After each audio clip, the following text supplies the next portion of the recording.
J'ai vu ta publication Facebook. Laquelle? La caricature? Les moutons qui manifestent pour le pass sanitaire. Ah oui, c'est juste un dessin. T'es anti-vax, c'est ça? Bah non, pas spécialement. Moi j'ai reçu mes 2 doses. Je suis juste pas convaincue par le pass sanitaire, c'est tout. Donc t'es anti-vax. Mais on a encore le droit de se poser des questions dans ce pays ou comment ça se passe? T'adhères aux idées complotistes? J'en étais sûre. Mais c'est quoi des idées complotistes d'abord? Tout ce qui tend à discréditer le parti, à déstabiliser les hautes instances gouvernementales. Pourquoi tu parles comme ça?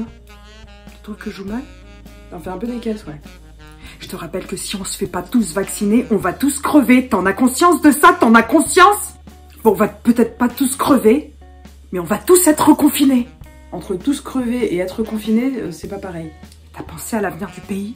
Avec ou sans passe, l'avenir du pays, je le vois moyen. Comment ça? La réforme du chômage, les retraites, la question environnementale, l'éducation, la santé.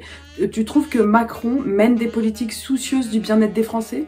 Moi, j'ai plutôt l'impression que le seul bien-être qui l'intéresse, c'est celui du patron de BlackRock et compagnie. Emmanuel Macron reçoit à l'Elysée le grand patron de BlackRock, Larry Fink. L'opposition soupçonne le géant américain de faire du lobbying pour un système de retraite par capitalisation et donc mettre la main sur l'épargne des Français. Mais c'est complotiste. Si Macron était si soucieux de la santé et de la qualité de vie des Français, il aurait jamais permis de subventionner Sanofi alors qu'ils ont décidé de supprimer 1700 postes de chercheurs en pleine crise sanitaire. 1700 postes, t'imagines? Supprimer des postes alors qu'ils ont réalisé cette année un chiffre d'affaires de plus de 9 milliards et touché en plus des subventions de l'État, y a rien qui te choque. Tais-toi! Et tu sais pas la meilleure?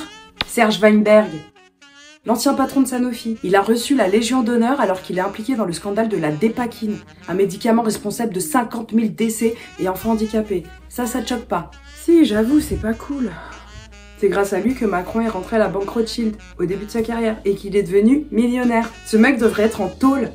Je ferai sûrement une petite vidéo consacrée à ce type. En attendant, n'oublie pas de t'abonner. Tu ne trouves pas qu'aujourd'hui on a d'autres chats à fouetter? Je suis désolée, mais on est en guerre. Hein, tu comprends ça? On est en guerre. Nous sommes en guerre. Ah, tu vois? Tu crois que pendant la Seconde Guerre mondiale, les gens ils étaient libres et heureux? Bah non, ils faisaient ce qu'on leur dit. Tu montes dans le wagon et tu fermes ta gueule. Mais comparer le virus à une armée ennemie, c'est comme comparer le pass sanitaire à l'étoile jaune.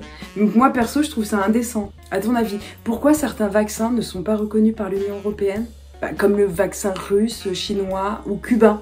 Apparemment, le vaccin cubain serait efficace à 92%. 92%. Bah je sais pas...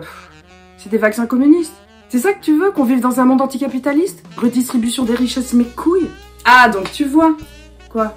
Tout ça, c'est une question de profit. Sinon, ils auraient levé les brevets des vaccins depuis longtemps et offert des vaccins aux pays les plus pauvres. Tu me saoules à toujours vouloir tout comprendre. Profite, fais-toi vacciner, dis-toi que t'as de la chance.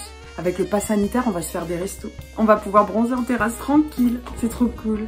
Et pense que tu contribues au bonheur de 9 nouveaux milliardaires, dont le PDG de BioNTech et de Moderna. Le reste, oublie. C'est pas que ça m'intéresse pas, hein, le reste. Hein. C'est qu'en fait, je m'en fous. Au fait, t'es abonné à Macron sur Insta? Non. Bah tu devrais parce qu'il explique tout bien.